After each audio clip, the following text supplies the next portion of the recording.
ভারত সফর সাঙ্গ করে মেসি সহ লুইস সুয়ারেজ, রদ্রিগো ডিপলরা ফিরে গিয়েছেন দেশে। আর দেশে ফিরেই সুখবর পেলেন উরুগুয়ে তারকা। আরও 1 বছর ইন্টার মায়ামির সঙ্গে চুক্তি পাকা হচ্ছে সুয়ারেজের।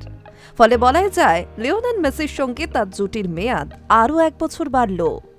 এটা হবে উরুগুয়ের তারকার জন্য ইন্টার মায়ামির হয়ে তৃতীয় মরশুম। 2024 সালে মার্কিন ক্লাবে যোগ দিয়েছিলেন তিনি। এরপর থেকে মেজর লিগ সকারে চুটিয়ে খেলেছেন। মায়ামিকে প্রথমবারের মতো সাপোর্টার্স শিল্ড জেতার ক্ষেত্রেও গুরুত্বপূর্ণ ভূমিকা নিয়েছিলেন তিনি।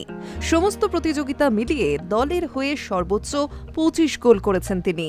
তাছাড়াও নিয়মিত মরশুমে মেসির সঙ্গে যৌথভাবে 20 গোল করে MLS-এ দ্বিতীয় সর্বোচ্চ গোল স্কোরার হয়েছিলেন সুয়ারেজ।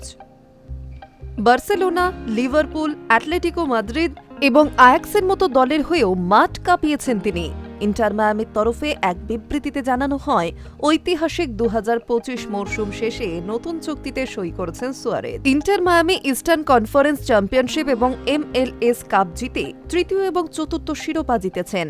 ট্রফিগুলি জিততে গুরুত্বপূর্ণ ভূমিকা নিয়েছিলেন সুয়ারেজ। উল্লেখ্য, গত মরশুমে ভালো ফর্মে থাকলেও শেষ ল্যাপে এসে সেভাবে সাফল্য পাননি। তবে আরও 1 বছর তার সঙ্গে চুক্তি বাড়িয়ে সুয়ারেজের উপর ভরসা রেখেছে মার্কিন ক্লাব।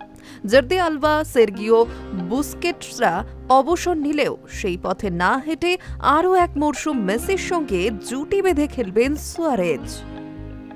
High news network.